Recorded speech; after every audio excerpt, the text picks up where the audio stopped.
Hey, how's it? My name is Matt. I'm a photographer living in Hawaii, and in this video, we're going to take a look at teleconverters. Zoop. There it is. All right, using teleconverters in photography can be challenging, but it can also be very rewarding to get amazing photos similar to this one here that we're going to take a look at in Photoshop.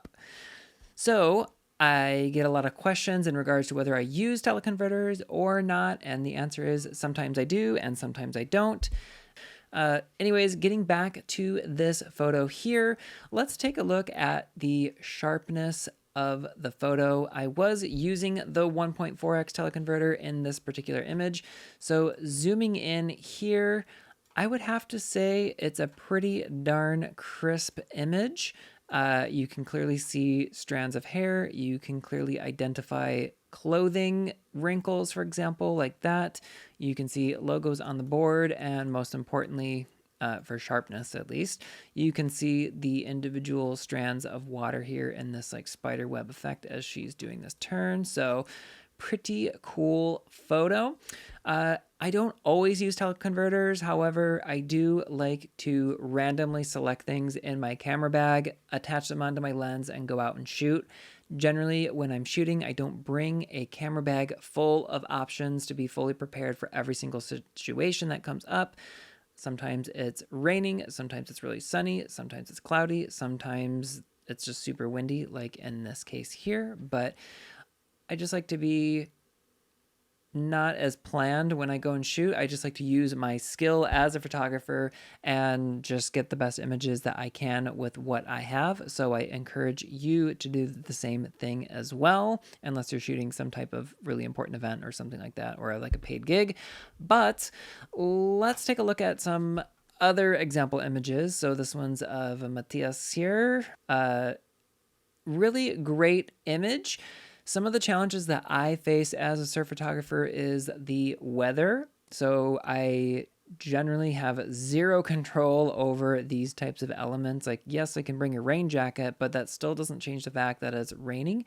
In this particular image here, it was extremely windy this day, and there is a lot of mist coming between where my camera is and where the surfer is. So naturally, when you zoom into some of these images on days like this, you're going to say, hey, that looks a little grainy.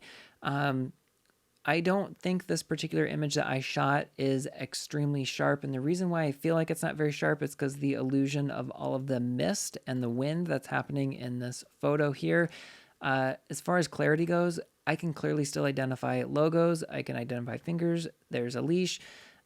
Detail in the waves and in the individual droplets of water. So also strands of hair right here on his head. So you kind of have to remember that when you look at example images, most people are only sharing their absolute best quality images, like on their Instagram, for example, whether you're a bird photographer or whatever type of photography you're into. So keep that in mind, that this is part of photography, is adapting to conditions. So again, you can clearly see here as I zoom in, I do see a little bit of what I call grain, but it's actually just the mist. I would have to say this is a really intact focus photo for the conditions, especially. If you're a landscape photographer, a teleconverter can come in real handy if you need the extra reach. That's what really teleconverters are. I shoot Sony systems, so whether you shoot Canon or any other system, I'm sure they have telephoto converters as well too.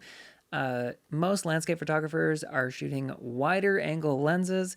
In this scenario with this rainbow here, or part of the rainbow, there is no way I would be able to shoot this with an ultra wide angle lens and get this type of magnification, I guess, if you will, or compression with the rainbow. Really interesting, moody lighting on this day. You can see that the sun is actually coming from behind me, hence the rainbow right in front here, but really weird cloud covers, and there's almost like these bursts of rain showers that I think were coming down here, and that's what's giving these kind of like lines. It was so insanely windy this day. This was actually the same day that I shot the image prior that we talked about, this one. but a lot of sun, and then it became really cloudy and really rainy, and then super windy, and then it kind of stopped. So really cool photo to have with the telephoto lens. Next, let's talk about using telephoto lenses to take images of the moon. The moon is extremely far away and extremely bright. The moon, I think, is about 250,000 miles away or so. So using telephoto lenses are going to be essential to take photos of the moon in order to get some detail like this. I wanted to point out, though, if we look here at the file information, I shot this with a 2x teleconverter, and I also used crop sensor mode on my camera as well too. So let's pull out my handy dandy calculator here and kind of crunch the numbers, I guess, if you will, to show how I achieved this. First, let's look at some of the basic details of how I shot this image. So I shot this on the A7 III. It is I guess it's an entry-level full-frame camera from Sony. It was my very first camera that I bought and paid that type of money for. So you can get amazing quality images. You do not have to go out and spend $6,000 on a camera or have the latest and the greatest. You just need to have technology and make do with what you got. I digress. Sometimes I ramble. Sorry, I'm a rambler, so that's how my videos are, and I don't really want to edit because I'm too lazy. So you'll just have to deal with it, I guess, if you want to watch the rest of the video. I shot this on a 200 to 600 millimeter lens. This particular lens has a minimum aperture of 6.3 at 600 millimeters. And then you can see here that I use a 2x teleconverter on there. So looking at the focal length, how did I shoot this at 1200 millimeters? Well, I have a 600 millimeter lens. I used a 2x teleconverter, so I'll multiply that by 2 to get 1200. But I actually shot this at 1800 millimeters, as you can see right here, and in 35 millimeter mode, aka crop sensor mode or APS-C mode. My camera has the ability to toggle between full frame and crop sensor mode. I really just wanted the reach, and I got so sick of hearing people say that you cannot get great quality images using a crop sensor mode.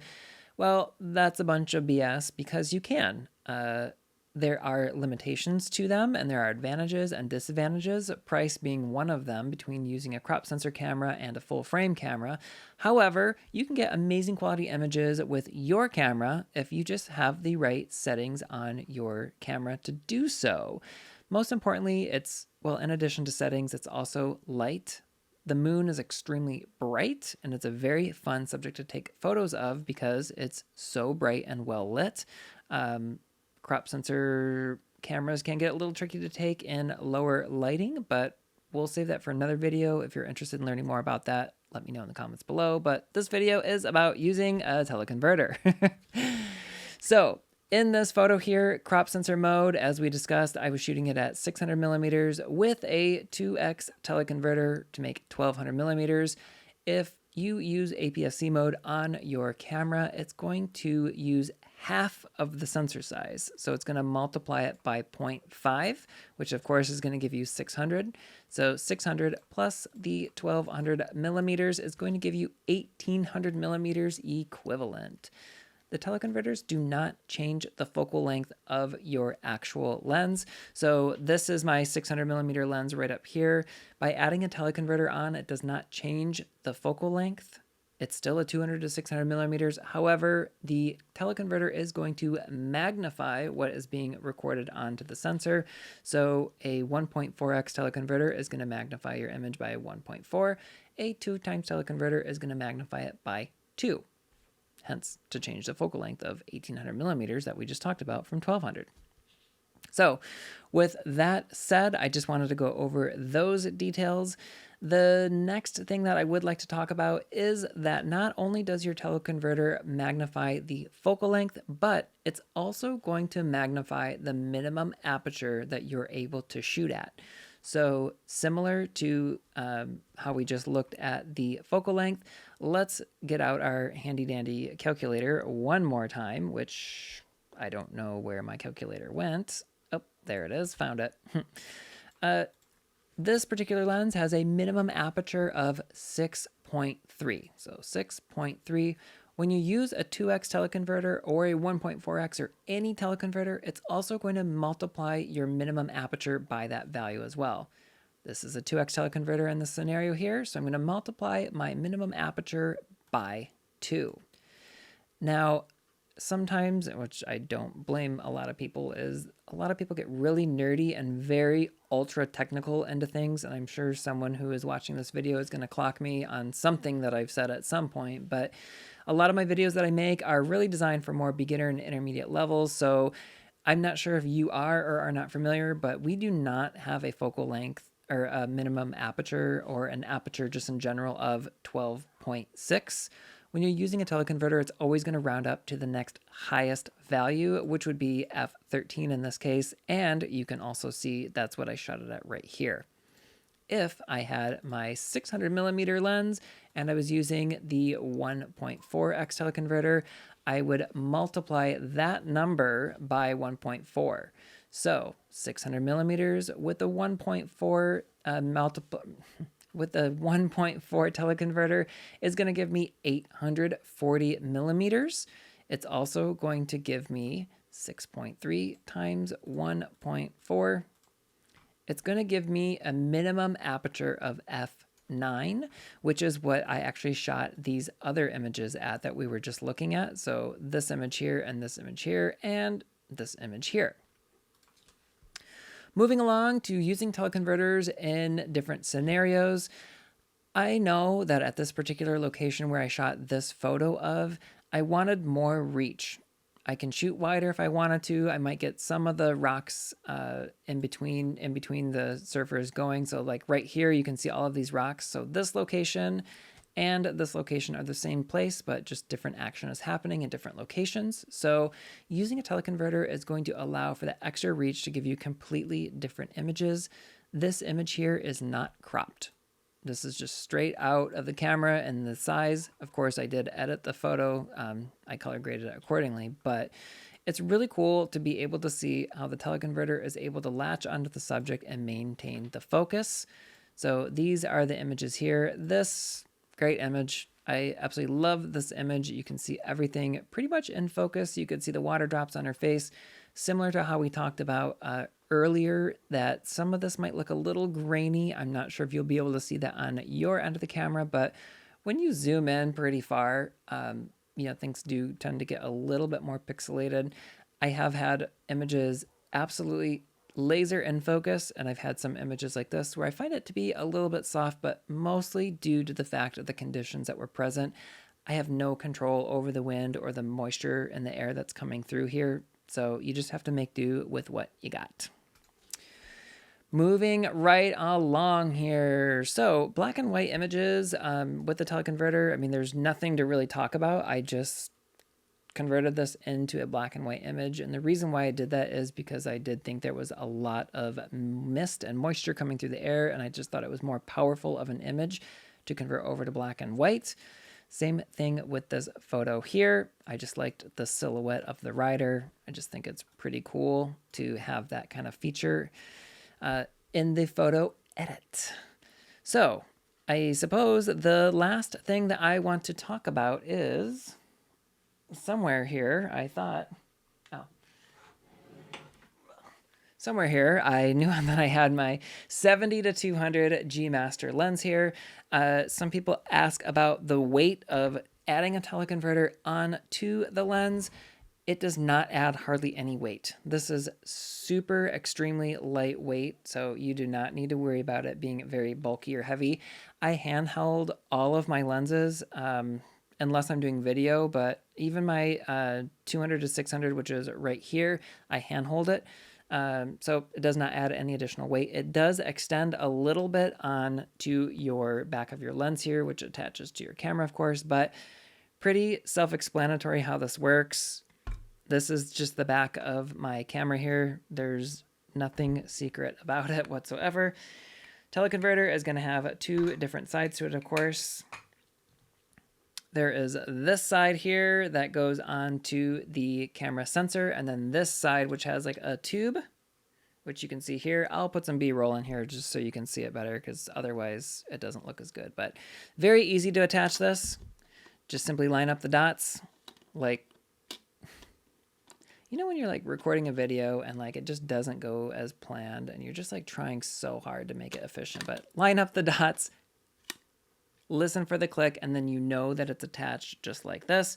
It does not add hardly any length whatsoever to it. As you can see here, it's still very lightweight, still very easy, and you can still pack this in your backpack. But anyways, get out there and go use a teleconverter if you need that extra reach.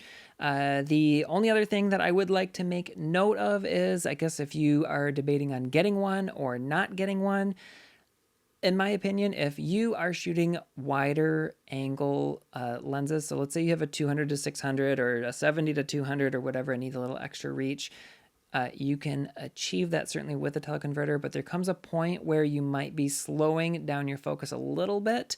For example, if I was shooting my 200 to 600 millimeter and I was shooting more at like 300 mil or 400 mil, I already have the same reach on my 200 to 600 using a 1.4x converter, so I wouldn't really be using a 1.4x converter at 400 millimeters when I have a 200 to 600 millimeter lens.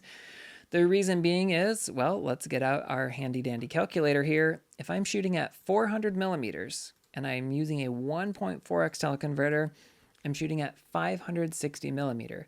In my scenario, I have up to 600 millimeters on my lens, so I wouldn't really necessarily need to shoot a teleconverter at 400 millimeters. If you have a 400 millimeter prime lens, for example, that does not zoom, then you could get the extra reach. That's not the problem, but if you have the focal length covered, there's really no point of getting a teleconverter. If you're shooting at 600 millimeters, you times that by 1.4, you're going to get up to 840 millimeters worth of reach, which I would say is worth it because for an extra, 240 millimeters, you're going to be able to cover more ground with it if that works out for you or if you need it. 200 times 1.4 is going to give you only 280 millimeters worth of reach. That's about 80 extra millimeters of reach for about $550, which is the cost of the telephoto lenses. Both the 2X in Sony and the 1.4x is priced about the same. So I guess you just have to determine whether it's appropriate for you. I think we already talked about it, but I can't remember, so I'm just going to say it again. But the teleconverters are can only be attached to telephoto lenses. So you need to make sure with the telephoto manufacturer and your lens manufacturer that it's compatible. Sony lenses is pretty easy to identify. If it's white, it's going to fit onto a white lens just like this one. So they're 70 to 200, all of them, all of their versions. They're 100 to 400, and they're 200 to 600, 400, and 600 millimeter primes. It's a lot of information. I'm not very good at going over these and trying to be very entertaining, but if I forgot any information about teleconverters, please leave a comment down below, send me a message wherever you're watching this, and I hope you have a great day and go out there and get some amazing photos. Until next time, ahoy ho! Chew!